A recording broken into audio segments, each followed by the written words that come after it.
ब्रह्म सूत्र के यानी प्रारंभ से हम लोगों को स्वाध्याय प्रारंभ करना है। ब्रह्म सूत्र में प्रथम अध्यास भाष्य है। अध्यास भाष्य की तथा संपूर्ण भाष्य की टीका है भाष्य रत्न प्रभा। भाष्य रत्न प्रभा के मंगलाचरण में 8 श्लोकों की रचना भाष्य रत्न प्रभाकार ने की है। उन श्लोकों का प्रथम हम लोग अर्थानुसंधान करें, फिर जो भाष्य रत्न प्रभा में अध्यास भाष्य की व्याख्या करने के लिए अवतरण लिखा गया है, उस सब की चर्चा करते हुए अध्यास भाष्य का विचार प्रारंभ होगा। तो प्रथम जो भाष्य रत्न प्रभा टीका के मंगलाचरण के 8 श्लोक है, उनका विचार करें हम। तो पहले श्लोक का उच्चारण कर ले पहले।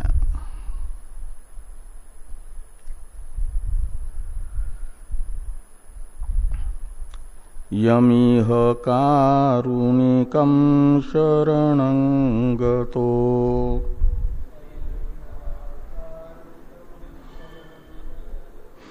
प्यरिसहोदर आपमहत्पदम्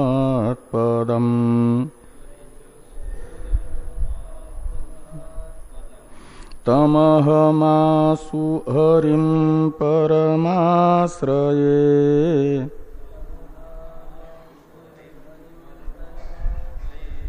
जनकजाङ्कमनन्त सुखाकृतिम्।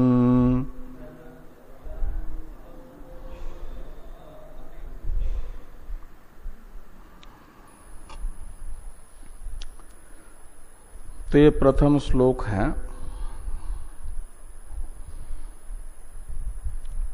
इसकी व्याख्या पहले हम लोग करेंगे।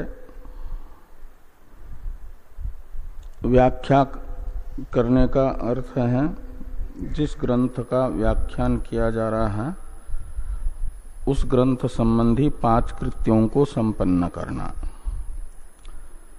5 कृत्य होते हैं पदच्छेद, पदार्थोक्ति, विग्रह, वाक्य योजना, आक्षेप का समाधान।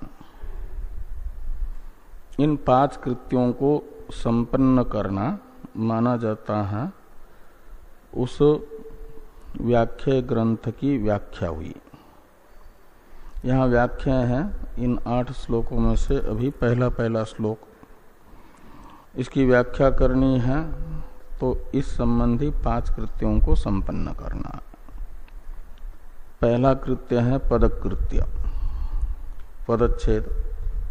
तो पदच्छेद करना है तो पहला पद है यम, दूसरा है यह, फिर है कारुणिकम, शरणम और गतः, अपि, अरि सहोदरः, आप, महत्पदम, तम, अहम, आशु, हरिम, परम, आश्रये, जनकजांकम, अनंत सुखाकृतिम। ये विशेष, ये सब पद है। कितने? 16। पूरे श्लोक अनंत सुखाकृतिम तक 16 पद हैं। यमीह कारुणिकम शरणंगतः से लेकर के महत्पदम पूरा 1 पद है।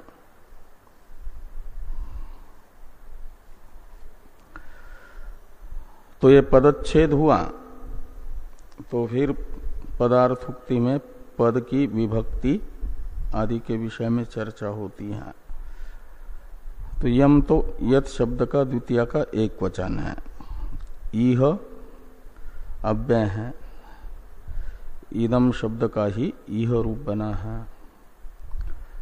कारुणिकम ये एक प्रथमा का द्वितीय का एक वचन है, शरणम भी द्वितीय है, गतः प्रथमा है। और अपि अव्यय पद है, अरि सहोदर प्रथमा का एक वचन है, आप क्रियापद है। और महत्पदम ये है द्वितीय का एक वचन, तम द्वितीय है, अहम भी द्वितीय प्रथमा है, आसु अव्यय है, हरिम द्वितीय, परम द्वितीय, आश्रय उत्तम पुरुष का एक वचन लट लकार। जनक जांकम द्वितीय का एक वचन है, अनंत सुखाकृतिम भी द्वितीय है। तो इस प्रकार ये इनकी विभक्ति है। संस्कृतज्ञ को विभक्ति का ज्ञान हो जा तो अर्थ समझ में आ जाता है। इसके बाद होता है, यदि कोई वृत्त्यात्मक पद है तो उसका विग्रह, पदच्छेद पदार्थोक्ति विग्रह। तो विग्रह में इह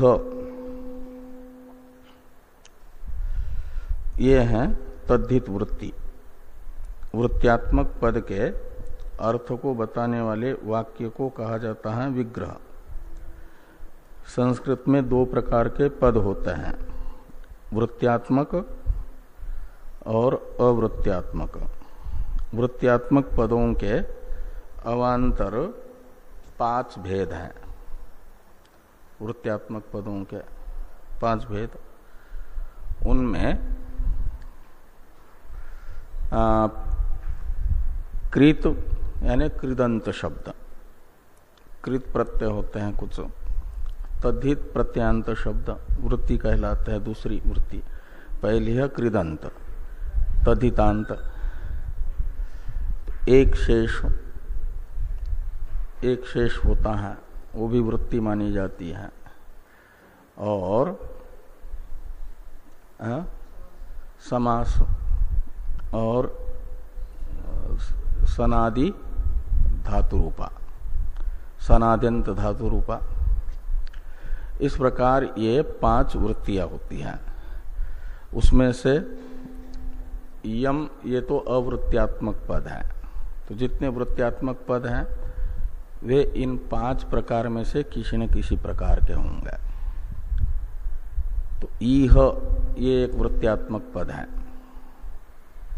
तो ईह ये है तद्धित वृत्त्यात्मक पद, तद्धितांत है। ह प्रत्यय हुआ है इदम शब्द से, तो ईह बन जाता है। अस्मिन इति ईह, ये उसका विग्रह होगा, अस्मिन इति ईह। और कारुणिकम ये भी तद्धित वृत्ति है। करुणा संजाता अस्मिन इति कारुणिक, ऐसा पंडा संजाता अस्य इति पंडित बन जाता है। तो करुणा संजाता अस्य, इस अर्थ में कारुणिक बन जाता है। ऐसे मत्वर्थीय एक अत इनी ठनो, ठन प्रत्यय होता है, कारुणिक बन जाता है। करुणा जिसमें है उसको कारुणिक कहते हैं। तो शरणम शब्द का अर्थ आश्रय निकलता है, भी कृत वृत्ति है। और अपि तो अव्यय है, अरि सहोदर, सहोदर कहते हैं भाई को, सहोदर कहते हैं भाई। भ्राता। अरि कहते हैं शत्रु को, तो अरे हे सहोदर, अरि सहोदर, ये षष्ठी तत्पुरुष समास है। आप, ये आपली व्याप्तो धातु का लीट लकार का प्रथमा का एक वचन है, प्रथम पुरुष का एक वचन।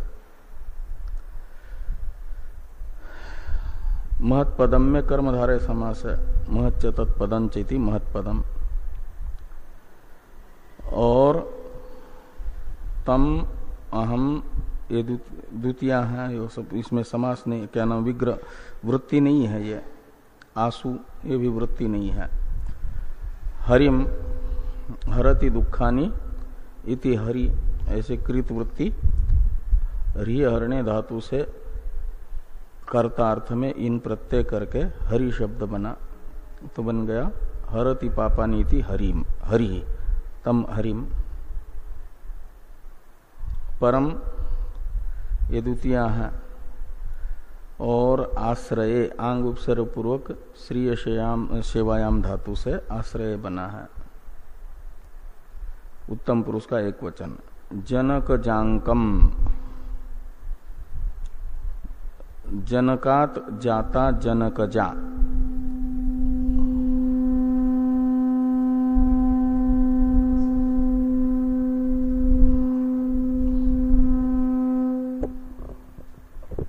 जनकात जाता जनक जा, बिल्कुल ही बंद हो गया। जनकात जाता जनक जा, ठीक। और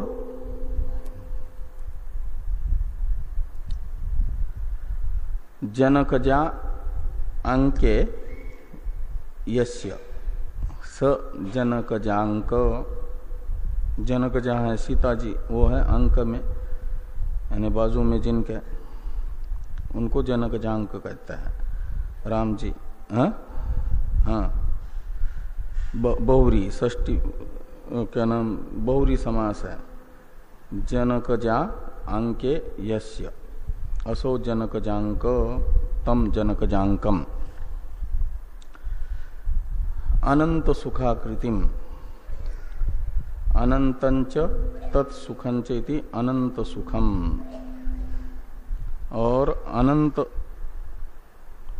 अनंत सुखम आकृति यस्य, स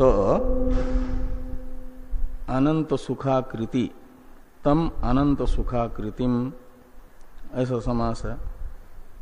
अनंत सुखाकृतिम ये विग्रह है उसका। तो विग्रह होने के बाद होता है वाक्य योजना। अहम तम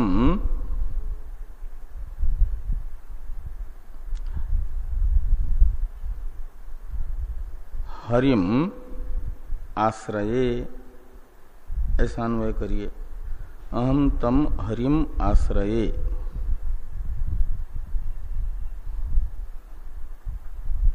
अहम तम आश्रय, यत तदोर नित्य संबंध होता है। तो यत शब्द और तत् शब्द का यहां प्रयोग है ना, तम,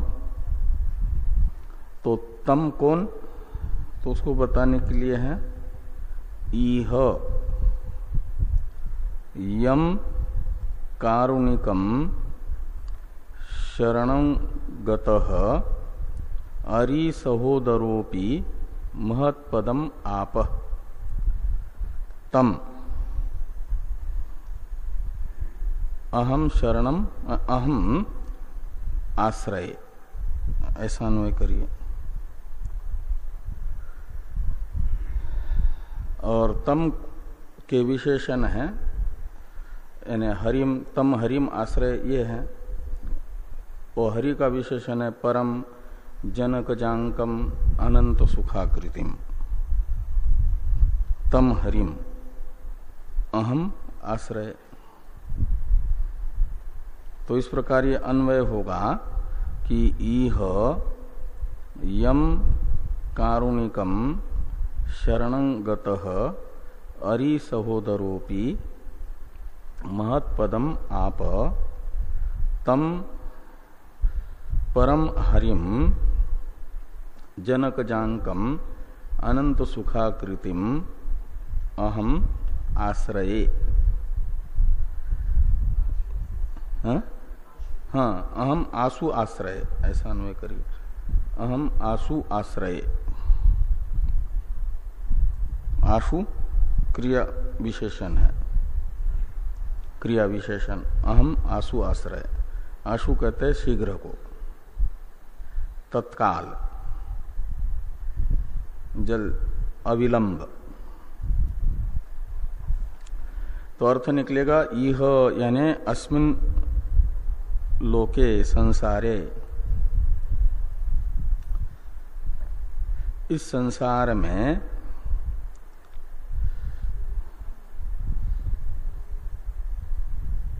क्या हुआ? तो कहा कि शत्रु का जो भाई है वह भी जिस करुणा संपन्न की शरण में आया तो महान पद को प्राप्त कर लिया।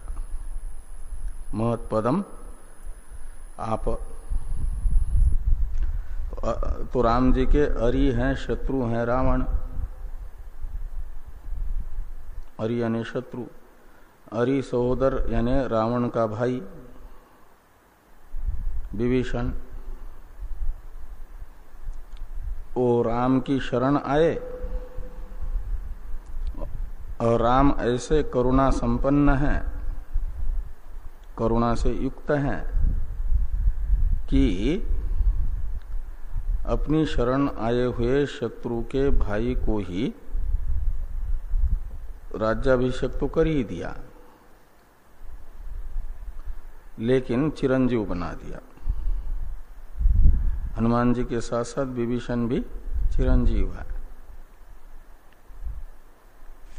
तो शत्रु के भाई को भी, अपनी शरण आए हुए शत्रु के भाई को भी जिन्होंने महान पद, एक तो लंका का राज्य राजा बना दिया और दूसरा ये चिरंजीव बना दिया, ये महान पद की प्राप्ति करा दी। कहते हैं तम परम हारिम। तो ये जो सब के दुख का हरण करने वाले और जिनके अंक में, बाजू में सीता जी हैं, ऐसे भगवान राम वो है परम हरि। और वे कैसे हैं? तो अनंत सुखाकृति। अनंत शब्द अविनाशी सुख, अनंत सुख, नित्य आनंद, और वही उनकी आकृति है, स्वरूप है। राम का स्वरूप जो मानव विग्रह दिख रहा है वो सगुण साकार स्वरूप है, औपाधिक स्वरूप है। लेकिन वास्तविक स्वरूप राम का क्या है? जो सबके दुखों का हरण करते हैं, उनके सुख के पास कभी भी दुख नहीं आता है। दुख देखा ही नहीं जिसने कभी, जिसके पास पहुंचते ही समाप्त हो जाता है, आता ही नहीं है पास में। जो निरुपाधिक स्वरूप है, उस स्वरूप में पहुंचने के लिए अव्यक्त से भी पर है ना, वो अव्यक्ता पुरुष पर, पुरुषान्न परम किंचित सा काष्ठा सा परागति। तो अव्यक्त का अतिक्रमण करके जाना पड़ेगा। अव्यक्त है अज्ञान भूमि, अविद्या, और दुख होता है मन का धर्म है, इच्छा द्वेष सुखम दुखम, इसमें ये सब मन को बताया गया ना, मन रूपी क्षेत्र का विकार है। तो मन का अतिक्रमण करके मन का भी कारण जो अपंचकृत पंच महाभूतों का सम्मिलित सत्वगुण, उनका भी उसका भी कारण जो अव्यक्त महत्त्व से भी आगे अव्यक्त, और उस अव्यक्त को भी पार करके उस स्वरूप में पहुंचा जा सकता है। उसको पार करना होगा इस स्थूल शरीर से नहीं, बुद्धि से, बुद्धि वृत्ति से पार करना है। वहां से भी उसका भी अधिष्ठान जो निरतिशय आनंद है, आनंदम ब्रह्मणो विद्वान न विभेति कुतश्चन जो कहा जाता है, वो आनंद स्वरूप। यो वे भूमा तत्सुखम करके नारद जी को सनत कुमार जी ने समझा है, जिसे वो जो भूमा है उसे यहाँ पर अनंत सुखाकृतिम शब्द से बताया जा रहा है। भूमा अपरिचिन्न आनंद, यही स्वरूप है उनका। विज्ञानम आनंदम ब्रह्म, ये बृहदारण्यक वाक्य यही बता रहा है ना कि निरतिशय आनंद ही ब्रह्म का वास्तविक स्वरूप है। तो राम के दो स्वरूपों को यहाँ पर बताया गया है। एक जनक जांक स्वरूप, जो जिसकी शरण विभीषण ने ली और विभीषण को लंका का राजा रूपी पद तथा चिरंजीव पद प्राप्त हुआ, जिनकी कृपा से। एक वो पद है, यानी स्वरूप है, हाँ सोपाधिक स्वरूप, और एक निरूपाधिक स्वरूप है राम का, वो है अनंत सुखाकृतिम, निरतिशय आनंद। और उनका मैं आश्रय लेता हूं आशु, शीघ्र ही, अविलंब से ही।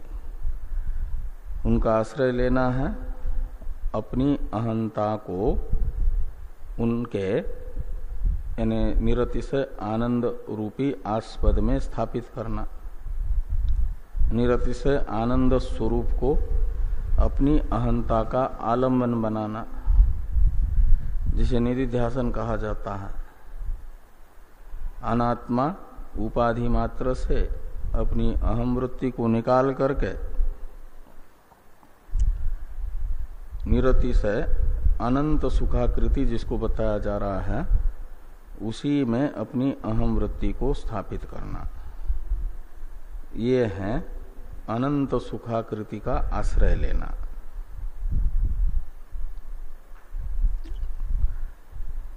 तो उनका मैं आश्रय लेता हूं, तो अर्थ है उनकी मैं, भगवान शंकराचार्य जी ने जो पराभक्ति बताई है वो पराभक्ति करता हूं।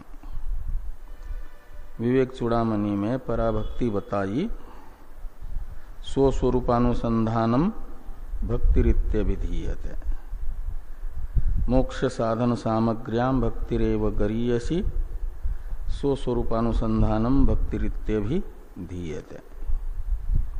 अपने पारमार्थिक स्वरूप का अनुसंधान, और अपना पारमार्थिक स्वरूप है अनंत सुखाकृति राम।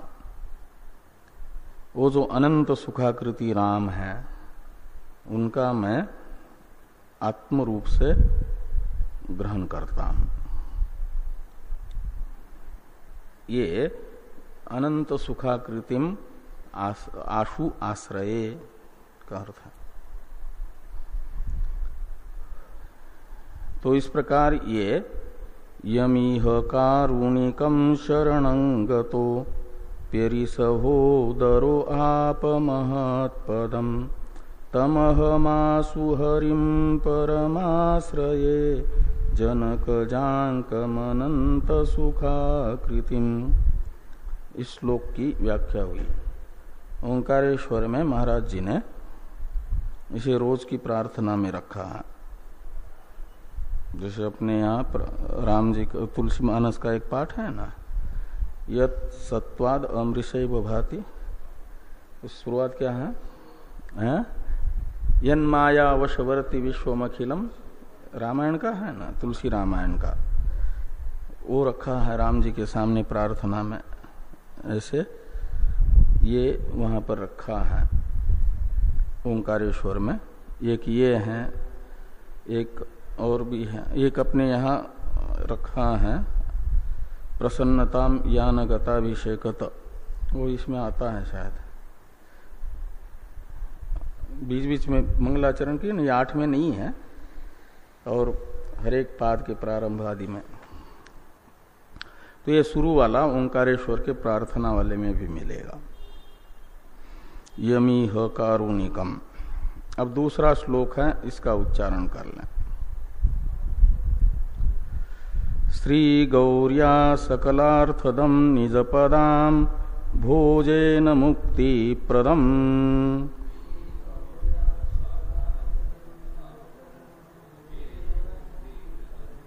प्रौढ़म विघ्नवनम हरन्तमनघम श्रीढुण्डितुण्डासिना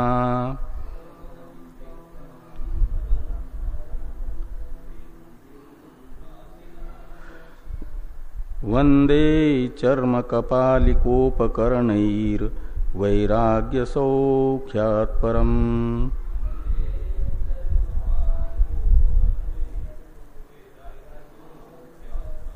नास्तीति प्रदिशन्तमन्तविधुरं मनन्तविधुरम्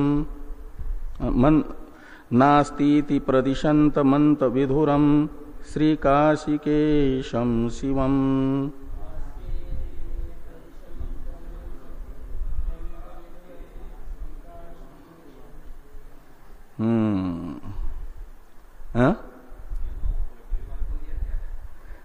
हाँ,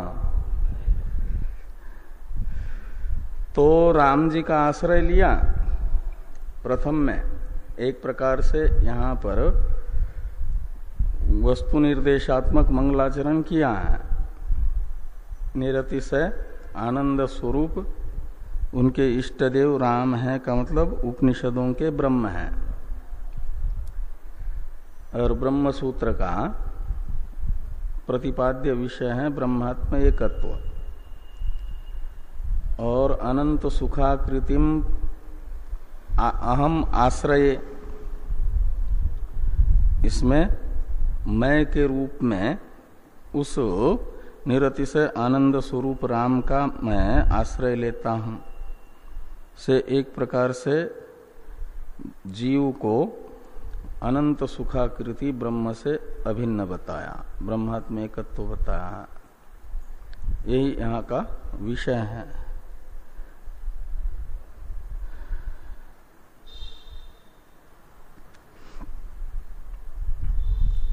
तो वस्तु निर्देशात्मक मंगलाचरण हुआ ना। अब ये जो द्वितीय पद श्लोक है, इसका विग्रह करिए पदच्छेद आदि पहले। तो श्री गौरिया तृतीया है, सखलार्थदम निज पदाम भोजेन मुक्ति प्रदम और प्रौढ़म विघ्नवनम हरंतम अनघम श्रीढुण्डितुण्डासिना वंदे चर्म कपालिकोपकरणैर वैराग्य सौख्यात परम नास्ति इति प्रदिशंतम अंत विधुरम श्री काशिकेशम शिवम। कितने हैं? 19 पद हैं इसमें, है? शिवम तक, वहां से वंदे से लेकर के गौरिया से लेकर के शिवम तक 19 पद होने चाहिए। मैं बोलता हूं, गिन लो। श्री गौरिया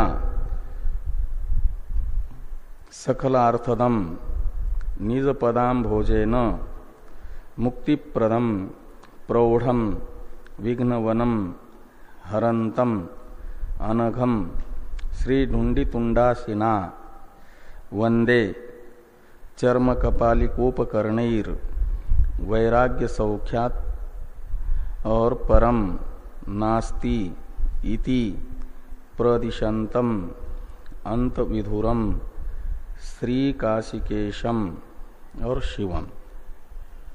19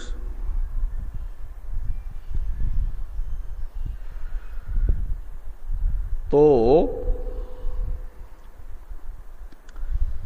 ये पदच्छेद हुआ पदार्थोक्ति में श्री गौरिया, ये तृतीया का एक वचन है। सखलार्थम द्वितीया, निज पदाम भोजन तृतीया, मुक्ति प्रदम ये द्वितीया है। प्रौढ़म द्वितीया, विघ्नवनम द्वितीया, हरंतम द्वितीया, अनघम द्वितीया, श्री ढुंडी तुंडासिना तृतीया।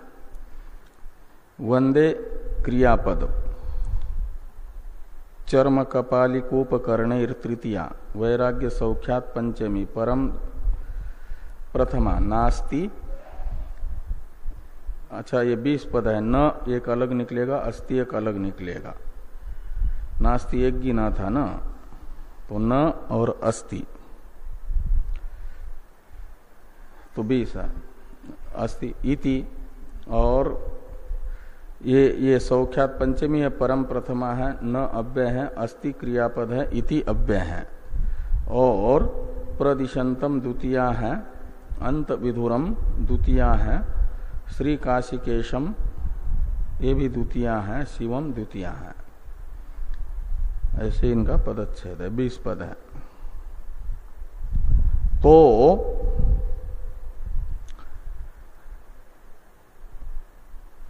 विग्रह में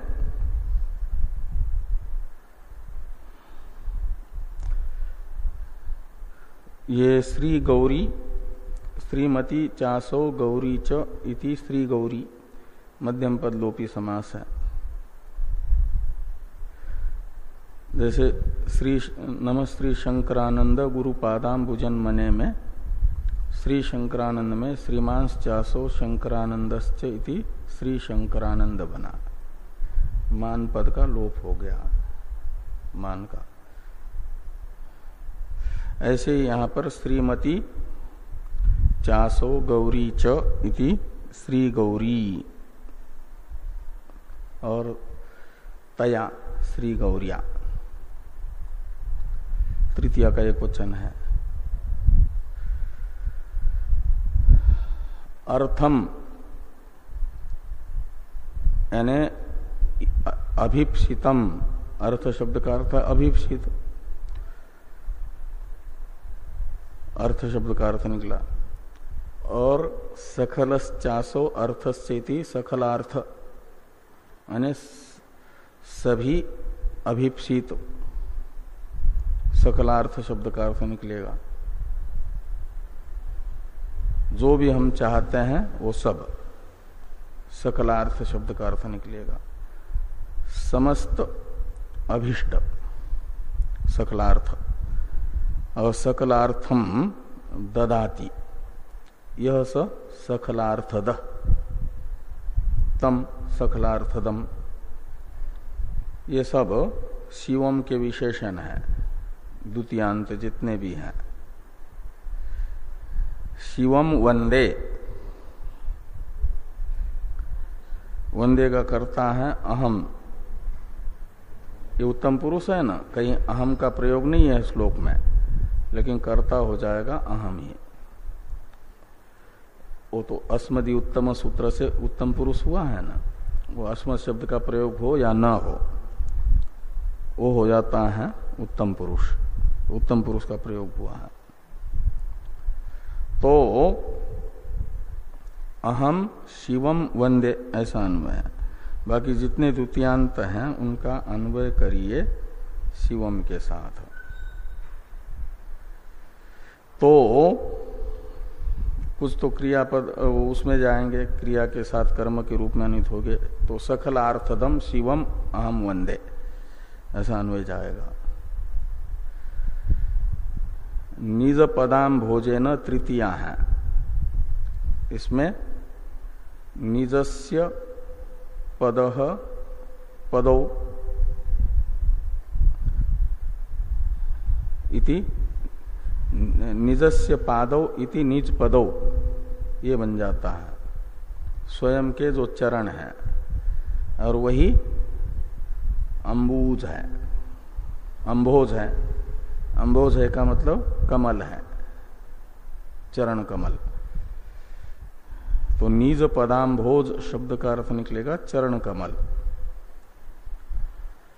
तृतीया का एक वचन है निज पदाम्भोज भोजन, प्रातिपदिक है निज पदाम्भोज। इसमें निज और पद में षष्ठी तत्पुरुष समास, और फिर अम्बोज शब्द में पंचमी तत्पुरुष समास है। अम्बसह जातम अम्भोजम, अम्भोज कहते हैं कमल को, और पद के साथ अम्भोज का कर्मधारय समास, तो बन जाएगा अपने चरण कमल, अपने चरण कमल। तो मुक्ति प्रदम द्वितीय का एक वचन है प्रौढ़म,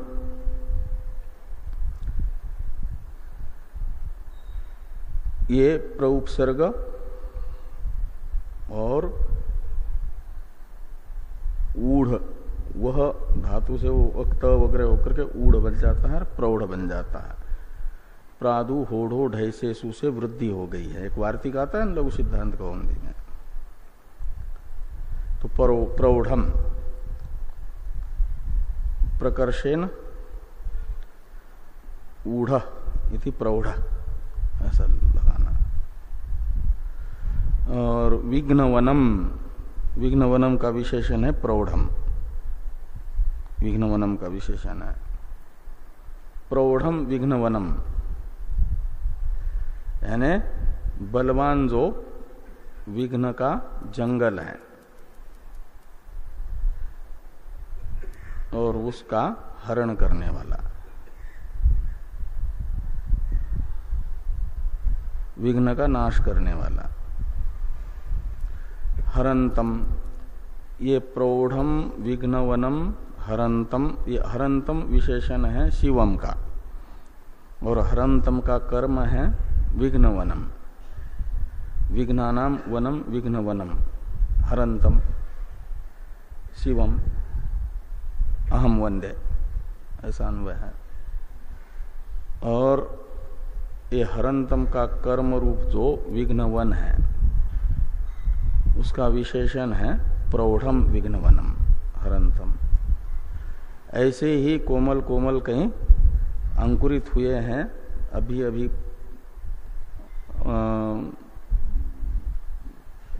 पेड़, उसको तो उखाड़ना किसी के भी वश की बात होती है, छोटे मोटे विघ्नों को दूर करना।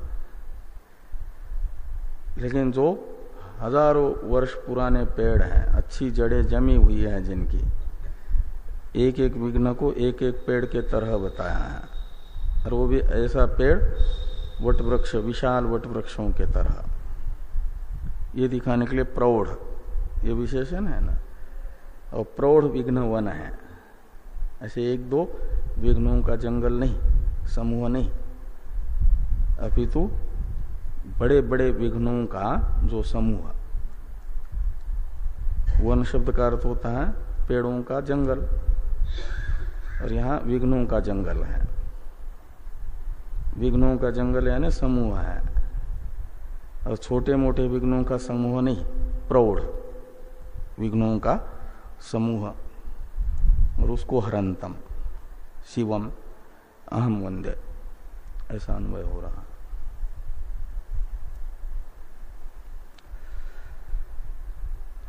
अनघम, अघम कहते हैं पाप को, और अनघ का अर्थ हो जाएगा निष्पाप, पाप रहित। यह आत्मा अपहत पापमा विजरो विमृत्यु इत्यादि में प्रजापति विद्या में जिसे दहर विद्या और प्रजापति विद्या में अपहत पापमा बताया गया है, वह निष्पाप अनेक कर्म रूपी मल से रहित।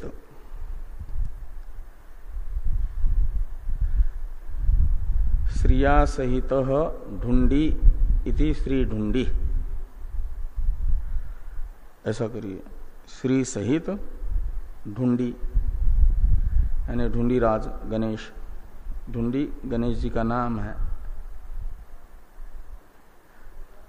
और उनका जो तुंड है, ढूंढी का जो तुंड,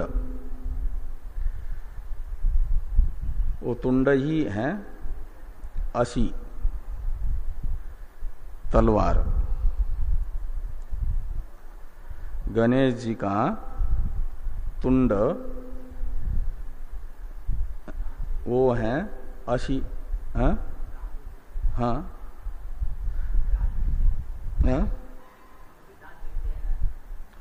दंत, तुंड उसको सुंड को भी कहा जा सकता है ना, या वो जो दांत है गणेश जी का दांत, और वही है अशी, अशी यानी तलवार, खड्ग। किसके लिए? ये प्रौढ़ विघ्नवन का हरण करने के लिए। इसलिए उनका विघ्नेश नाम है ना एक गणेश जी का, विघ्नेश, विनायक, विनायक का भी अर्थ ही निकलता है विघ्नों का अपहरण करने वाला। और चर्म कपालिकोप कर्णैर वैराग्य सौख्यात परम नास्ति इति प्रदिशंतम, यहां तक एक विशेषण है शिव जी का। शिव जी के पास क्या क्या है? तो एक चर्म है पहनने के लिए, कोई व्याघ्रांबर कहते हैं, कोई गज चर्मांबर कहते हैं। तो एक चर्म है उनके पास, वही पहनते हैं। और भोजन करने के लिए कोई पात्र चाहिए कि नहीं? तो कपालिका रखी हुई है, हाथ में एक पात्र। तो चर्म और कपालिका यही उनके उपकरण है। उपकरण कहते हैं जीवन चलाने के लिए प्रसाधन। महात्मा है तो कमंडल रखते हैं, खप्पड़ रखते हैं, ना, लाठी, लंगोटी, कटी वस्त्र, ऊपर का वस्त्र, ये सब रखते हैं ना। इनको उपकरण कहा जाता है, जीवन आवश्यक वस्तुएं। तो फिर जिसका जितने वस्तुओं से काम चलता है उतनी उसको जरूरी है। एक कमरे से नहीं चलता तो एक कोठी से नहीं चलता है तो फिर जितनी बढ़ा लो उतनी कोठियां। और हर एक इसमें अलग अलग सब सामान। एक ही कटोरी में काम नहीं चलता है, दाल, सब्जी, रोटी, चावल का, तो फिर जितनी व्यंजन रोज भोजन के लिए चाहिए उतनी कटोरी, उतने के लिए चम्मच, ग्लास, पात्र, जिस चीज के भी, वो सब उपकरण कहलाते हैं। लेकिन शिव जी के पास क्या है? तो लज्जा निवारण के लिए वस्त्र चाहिए, तो एक चर्म है वस्त्र के नाम से, और पात्र के नाम से है एक कपालिका। ते कहते हैं चर्म कपालिकोपकरणैर वैराग्य सौख्यात परम नास्ति इति प्रदिशंतम शिवम। तो बता रहे हैं इस संसार में, हमने सूत्र में लिखा है ना कि सुरास्ताम ताम रिद्धिम दधति तु भवद्भ्रू प्रणीहिताम। मोक्ष खट्वांग इसमें लिखा ना कि आपके पास तो मात्र इतना ही संसार चलाने के लिए उपकरण है। तो इसका अर्थ फिर दरिद्र है शिव जी, और दरिद्र की उपासना क्यों करें? दरिद्र होने के लिए? तो ऐसी बात नहीं, आप दरिद्र तो नहीं है। इंद्रादि देवताओं को जो स्वर्ग का राज्य आदि ऐश्वर्य प्राप्त हुआ है वो आपके कृपा कटाक्ष से प्राप्त हुआ है। भवद्भ्रू प्रणिहिताम रिद्धिम सुरा दधंत धारण करते हैं। तो कहा फिर अपने लिए क्यों इतना सा रखते हैं? कहते नहीं, स्वात्मा रामम विषय मृग तृष्णा भ्रमयति। तो शिव जी जितने से कम सामग्री से जीवन यापन चलता है उतनी ही सामग्री रख करके शिक्षा दे रहे हैं। क्या शिक्षा दे रहे हैं? कि वैराग्य सुख को छोड़ करके उससे बढ़ करके दूसरा कोई सुख नहीं है। विक्रमादित्य के बड़े भाई भर्तृहरि तो लिखते हैं राज्य में शत्रु का भय है, शास्त्र में अपने से दूसरे विद्वान का भय है, कभी शास्त्रार्थ हो जाए तो हरा न दे। धन को कहीं से भय है, चोर आदि से भी। तो कहते हैं वैराग्य में वा भयम, वैराग्य ही एक ऐसी वस्तु है कि वो जिसके पास आ गई वो निर्भय हो जाता है।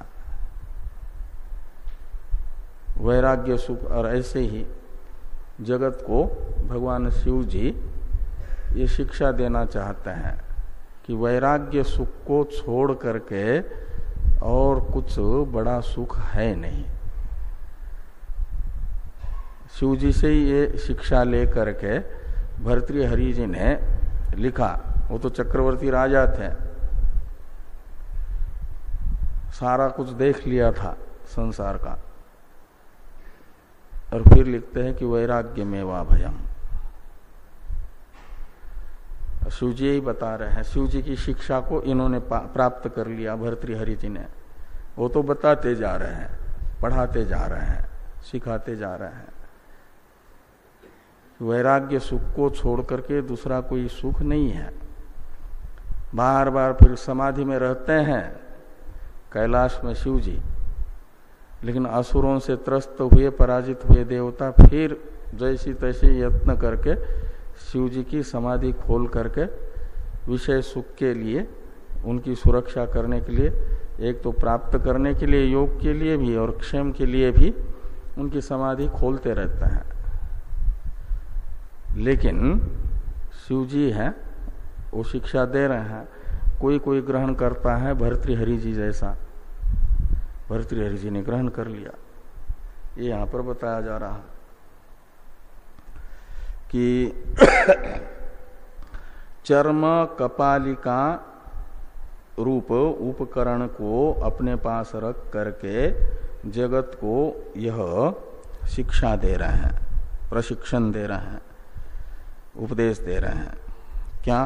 कि वैराग्यात परम नास्ति, वैराग्य सौख्यात परम सुखम नास्ति। वैराग्य सुख को छोड़ करके दूसरा कोई महान सुख नहीं है। सबसे बड़ा है कि बस हमारे अंदर से संसार के पदार्थों की, यहाँ के भी और परलोक के भी कामना समाप्त हो जाए। ये कामना ही तो आसक्ति है ना। इस लोक से लेकर के ब्रह्मलोक पर्यंत के भोगों के प्रति अनासक्ति हो जाए। शिव जी ये बता रहे हैं तीनों लोगों के प्राणियों को इतना ही सामान रख करके। तो चर्म कपालिका उपकरणेर वैराग्य सौख्यात परम नास्ति इति प्रदिशंतम शिवम वंदे, ऐसा अन्वय है। प्रदिशंतम यानी शिक्षा दे रहे हैं, दिखा रहे हैं, प्रदर्शन कर रहे हैं, बता रहे हैं, उपदेश कर रहे हैं।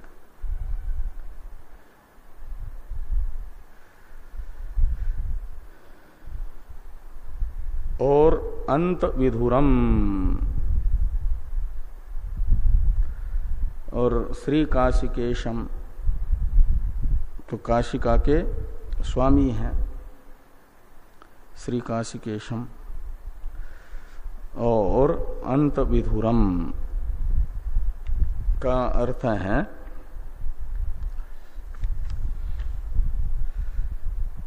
ये जो विधुर हैं,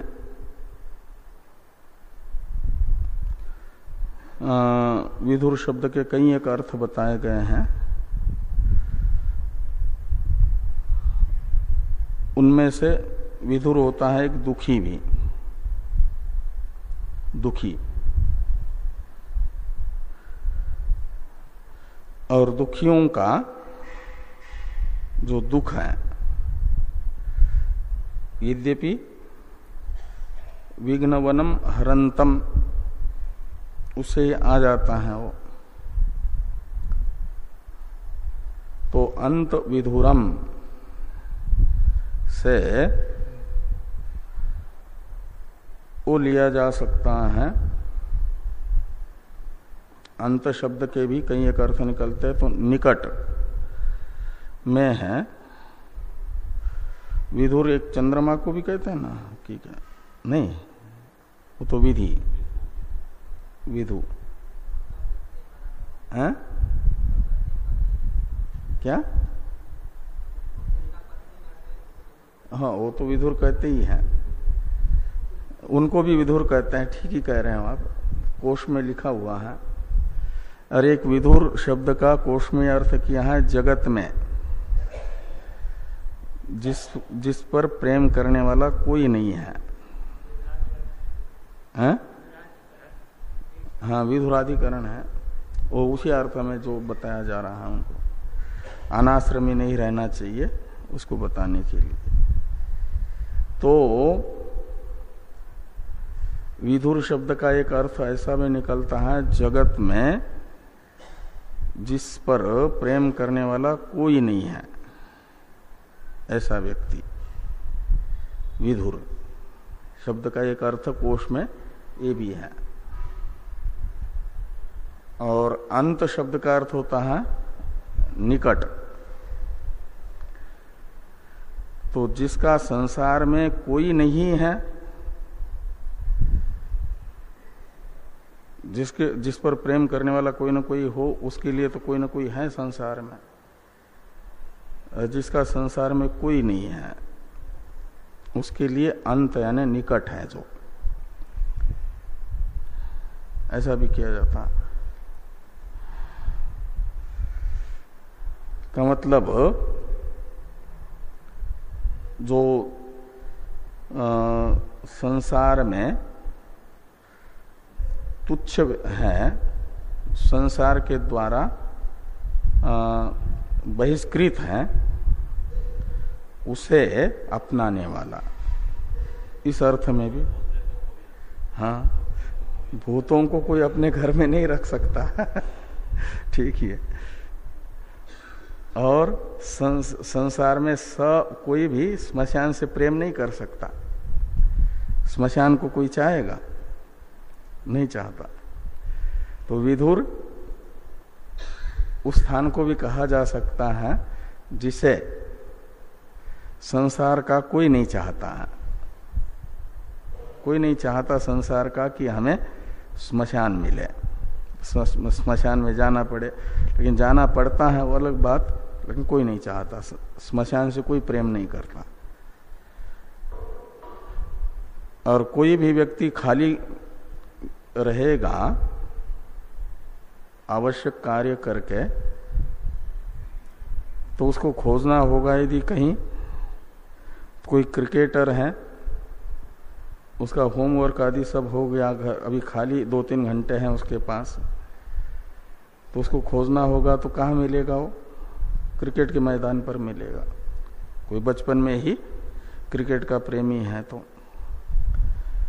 कोई ग्रंथ पढ़ने का ज्यादा प्रेमी है तो वाचनालय में मिलेगा जाकर के,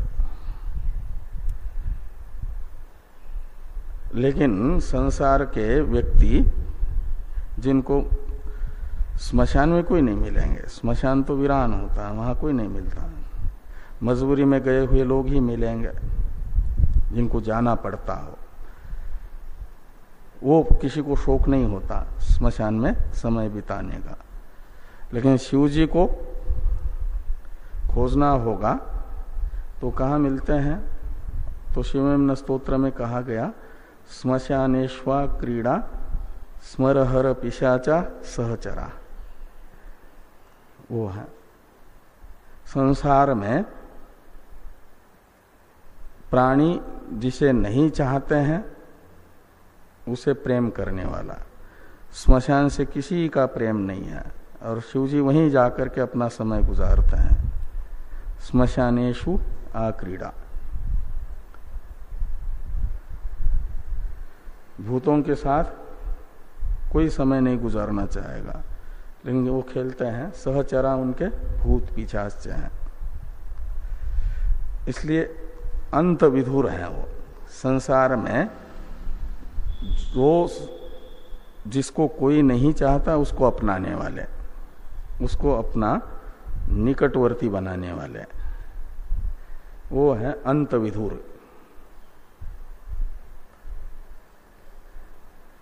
अंत यानी निकटवर्ती और विधुर यानी संसार में जिसको नहीं चाहते वो है निकट जिसका, अंत जिसका, उसको कहते हैं अंत विधुर। वो है शिव जी। अंत विधुरम शिवम वंदे। श्री काशिकेशम, तो काशी का यानी काशी, काशीश, काशी विश्वनाथ शिव जी। बाह्य काशी वो, और बृहदारण्यक में जो एक काशी बताई है ये यहाँ, हाँ, आज्ञा चक्र में हमेशा अपनी दृष्टि रखेंगे तो वहां निवास है आत्मा का। वो आत्मा तुम गिरिजामती सहचरा, तो वहां पर शिव जी मिलते हैं आत्म रूप में।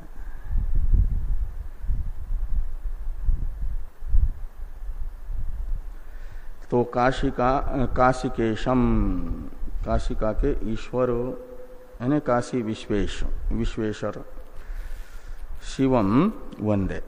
तो इस प्रकार ये विग्रह होगा इसका। अच्छा, ओहो, ठीक है, आरती भी जल्दी हो जाती है इसका।